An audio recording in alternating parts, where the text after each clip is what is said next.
Assalamualaikum warahmatullahi wabarakatuh. Perkenalkan, nama saya Tria Lestari dari tingkat 2A, kelompok tutor kelompok 6. Di sini saya akan menjelaskan tentang mekanisme persalinan. Sebelumnya, mekanisme persalinan ini adalah proses rangkaian atau perubahan posisi pada janin saat melewati jalan lahir pada proses persalinan. Nah, pada mekanisme persalinan ini melibatkan dua komponen ya. Yang pertama itu ada kepala janin dan juga panggul ibu. Nah, sebelum saya menjelaskan tentang mekanisme persalinan, saya akan menjelaskan terlebih dahulu tentang bidang Hodge. Ya, jadi bidang Hodge ini ada 4. Bidang Hodge yang pertama itu sejajar dengan pintu atas panggul. Nah, ini di sini. Nah, sebelumnya ini panggul ibu. Ini posisi kalau ibunya dengan keadaan terlentang ya, tiduran. Nah, kalau ini posisi ibu dengan berdiri. Ini kebayang ya. Nah, jadi pada Hodge 1 itu kepala janin sejajar dengan pintu atas panggul di sini. Ya, ini patokannya tuh di pinggir atas simfisis pubis di sini. Linea innominata, sayap sakrum, dan juga promontorium. Nah, pada Hodge 2 ini sejajar dengan Hodge 1, yaitu kepala turun sampai sini patokannya, pinggir bawah simfisis pubis dan juga sekitarnya. Nah, pada Hodge 3 ini sejajar dengan Hodge 1 dan Hodge 2, yaitu di patokannya di spina ischiadica di sini dan sekitarnya. Lalu pada Hodge 4 ini sejajar dengan Hodge 1, 2, dan 3, yaitu titik pusatnya tuh di koksigis di sini ya. Nah, ini kepala janin sudah nyampe sini kalau di Hodge 4.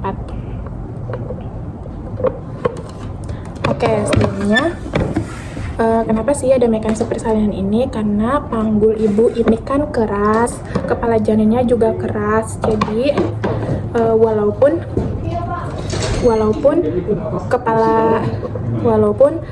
panggul ibu keras, walaupun ada ligamen-ligamen seperti ini, tetapi sebagian besar panggul ibu ini tuh keras gitu kan. Terus kepala janinnya juga keras, jadi kalau dipaksakan saat si janin lahir, saat si janin keluar gitu, takutnya pecah gitu. Jadi maka dari itu ada salah satu yang mengalah. Nah, jadi makanya kepala janin itu tuh diciptakan bisa mengecil gitu ya jadi di kepala janin itu ada sutura gitu. Nah, ini ada sutura, ini namanya sutura sagittalis yang paling terbesar ya. Ini sutura frontalis. Nah, ini sinsiput. Ini ubun-ubun besar di kepala janin, dan ini occiput, ubun-ubun kecil. Nah, jadi dia tuh sutura ini penghubung antara tulang tengkorak yang sebelah sini dan sini, kanan dan kiri janin. Nah, dia tuh nanti saat proses persalinan, saat melewati jalan lahir, dia tuh akan menyempit, akan mengecil ini tuh. Nah, sutura ini tuh seperti ligamen yang di ini ibu ya, yang di panggul ibu. Nah, nanti dia pas udah lahir akan kembali seperti semula gitu, akan kayak kepala kita kalau udah lahir. Nah, kepala janin ini yang masuk ke dalam mekanisme persalinan itu ada 2 ya.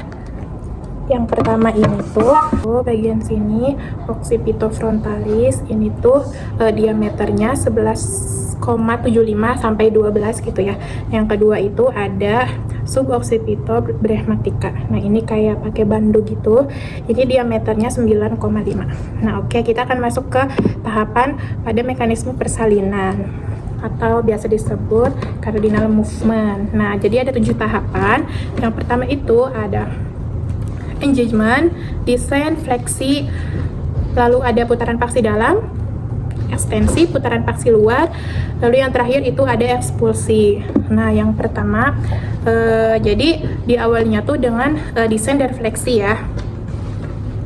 Jadi descent itu adalah turunnya kepala ke panggul ibu.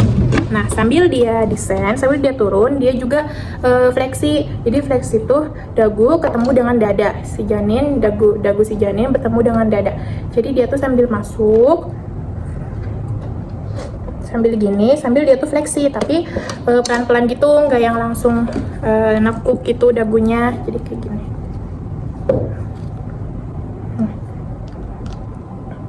Sambil dia turun, sambil dia kayak gini juga, tuh gitu, ya gitu. Nah, saat dia masuk ke pintu atas panggul ini, posisi kepalanya tuh melintang, karena bagian terbesar pada pintu atas panggul ibu tuh posisi bagian terbesarnya tuh melintang gitu kan. Jadi bagian terbesar ketemu dengan bagian terbesar juga. Nah, jadi posisi kepalanya tuh kayak gini. Tuh kayak gini. Tuh, bukan anterior dan posterior, karena kalau kayak gini nggak muat masuk, gak bakal muat. Nah, jadi kayak gini. Nah, dia descend dan fleksi ya. Nah, sampai dia turun di sampai suturanya sejajar dengan spina ischiadica, itu di Hodge 3 ya. Kalau udah di Hodge 3 itu baru bisa dinamakan engagement. Nah, itu patokannya. Oke, kita udah masuk ke 3 tahapan ya.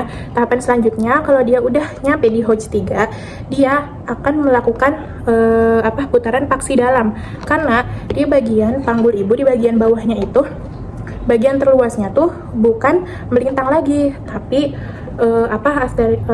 anterior dan posterior. Nah, jadi maka dari itu dia melakukan putaran paksi dalam. Nah, kepalanya tuh tergini. Nah, awalnya dia gini ya, masuk gini.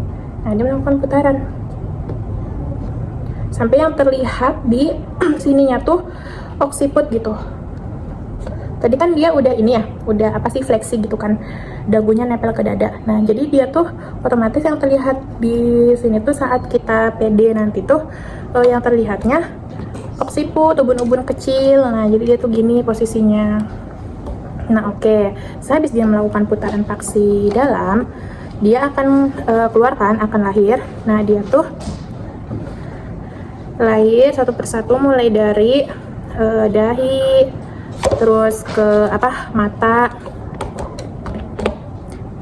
mata, alis, hidung, lalu sampai dagu gitu kan. Nah, dia kan awalnya gini, sampai dia melakukan putaran paksi dalam.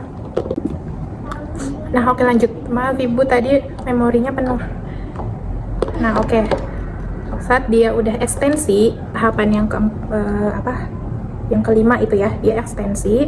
Nih, keluar dia mulai dari mata, hidung sampai dagu. Ini sebenarnya tangannya belum ya, belum, pokoknya baru nyampe dagu. Nanti dia akan melakukan putaran paksi luar, karena nih saat dia melakukan putaran paksi dalam tadi, yang berputar itu tuh hanya kepalanya doang. Jadi bahu dia tuh nggak ikut muter. Jadi bahu dia tuh masih dalam keadaan gini. Gini. Tuh, gini. Belum kayak gini. Masih kayak gini. Nah, pas sudah keluar, dia akan melakukan putaran paksi luar. Jadi kepala dia akan menghadap ke kanan, bisa kiri, ibu bisa menghadap ke paha ibu gitu ya. Karena nih posisi vagina itu kan gini ya. Gini. Nah, sedangkan sedangkan bahu dia nih, ini posisi vagina gini, sedangkan bahu dia tuh masih kayak gini posisinya, kepalanya kan tadi udah keluar gitu ya. Nah, jadi dia tuh akan melakukan putaran paksi luar gitu, agar si bahu janinnya tuh searah gitu, sejajar dengan lubang vagina tuh, agar dia bisa keluar gitu. Makanya dia melakukan putaran paksi luar. Nah, jadi kayak gini, dia akan berputar gini, kepalanya menghadap ke kanan ibu. Nah, udah sejajar gini ya bahunya dengan si vagina ibu. Nah, baru dia akan melakukan tahap yang terakhir, yaitu ekspulsi. Lahir semuanya. Nah, itulah 7 tahap pada proses mekanisme persalinan atau cardinal movement. Oke, cukup sekian video penjelasan mekanisme persalinan dari saya. Untuk kurang dan lebihnya mohon maaf. Wassalamualaikum warahmatullahi wabarakatuh.